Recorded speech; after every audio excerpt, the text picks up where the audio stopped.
Assalamualaikum warahmatullahi wabarakatuh. Perkenalkan, nama saya Muhammad Rafi Yusuf dengan NIM 051023000053. Saya akan mempresentasikan tentang arsitektur dan deformasi kerak bumi. Yang pertama, saya akan membahas struktur geologi secara general. Definisi geologi struktur. Apa itu geologi struktur? Geologi struktur adalah bagian dari ilmu geologi yang mempelajari tentang bentuk atau arsitektur batuan sebagai hasil dari proses deformasi. Adapun deformasi batuan adalah perubahan bentuk dan ukuran pada batuan sebagai akibat dari gaya yang bekerja di dalam bumi. Secara umum, pengertian geologi struktur adalah ilmu yang mempelajari tentang bentuk arsitektur batuan sebagai bagian dari kelak bumi serta menjelaskan proses pembentukannya. Struktur geologi mempunyai beberapa unsur. Yang pertama adalah lipatan, yang kedua kekar, yang ketiga sesar. Yang pertama lipatan. Apa itu lipatan? Lipatan adalah penekukan pada batuan baik dalam batuan sedimen maupun batuan metamorf. Dan ini adalah gambarnya. Yang kedua, kekar. Kekar adalah suatu retakan pada batuan yang sisinya tidak mengalami pergerakan. Kekar dapat terbentuk sebagai A. Kekar pengerutan, B. Kekar lembran, C. Kekar tektonik. Kekar dapat meningkatkan porositas batuan sehingga kandungan fluida di dalamnya menjadi bertambah. Karena itu, keberadaan kekar sangat diperlukan pada pembentukan batuan reservoir, minyak bumi atau air tanah pada sumur dalam atau dangkal. Yang ketiga, sesar. Sesar adalah retakan pada batuan yang menimbulkan adanya suatu pergeseran atau pergerakan antara dua bagian yang retak. Sesar memiliki beberapa macam, yaitu yang pertama sesar turun atau normal, kedua sesar naik. Sesar dapat menghasilkan adanya perungkap minyak bumi. Jebakan minyak bumi banyak ditemukan berasosiasi dengan sesar.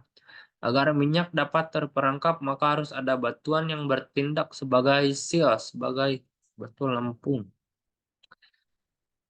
Kemudian saya akan menjelaskan tentang stres. Apa itu stres? Tegangan stres adalah kuantitas fisik yang mengekspresikan kekuatan internal yang mana partikel-partikel tetangga dari bahan kontinu saling mengerahkan. Kemudian gaya kompresi atau kompresional force. Istilah kompresi mengacu pada satu set tekanan yang diarahkan ke pusat massa batuan. Kekuatan tekan mengacu pada tegangan tekan maksimum yang dapat diaplikasikan pada material sebelum terjadi deformasi. Bila tegangan tekan maksimum berada pada orientasi horizontal, maka dapat menyebabkan tour spouting atau menghasilkan pemendekan dan penebalan bagian lapisan tersebut. Gaya tarik atau tensional force. Selain gaya kompresi, ada juga gaya tarik yang menyebabkan adanya penambahan ruang pada bagian yang ditarik. Gaya ini disebabkan secara tidak langsung oleh tarikan gaya gravitasi bumi, sehingga bagian massa yang tertarik ini akan menarik bagian massa di sekitar tersebut. Kemudian tegangan geser, gaya yang cenderung menyebabkan deformasi suatu material karena selip sepanjang bidang yang sejajar dengan tegangan yang diberikan. Pergeseran yang dihasilkan sangat penting di alam karena berkaitan erat pergerakan material tanah ke bawah lereng dan gempa bumi. Kemudian strain merupakan perubahan-perubahan yang terjadi, baik perubahan itu dalam wujud, bentuk, maupun volume yang terjadi pada suatu bahan yang diakibatkan oleh adanya tegasa yang merupakan wujud dari stres.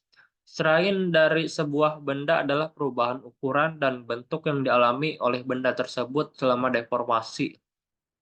Strain dapat menghasilkan dilation atau perubahan ukuran, atau deforasi atau perubahan bentuk atau kombinasi dari keduanya. Analisis terrain dilakukan untuk menggambarkan perubahan ukuran dan bentuk yang telah terjadi selama deformasi benda non-rigid, dan menggambarkan bagaimana setiap garis telah berubah panjang dan orientasi relatifnya. Sekian presentasi dari saya. Mohon maaf bila ada kekurangan dan kesalahan kata. Wabillahi taufiq wal hidayah. Wassalamualaikum warahmatullahi wabarakatuh.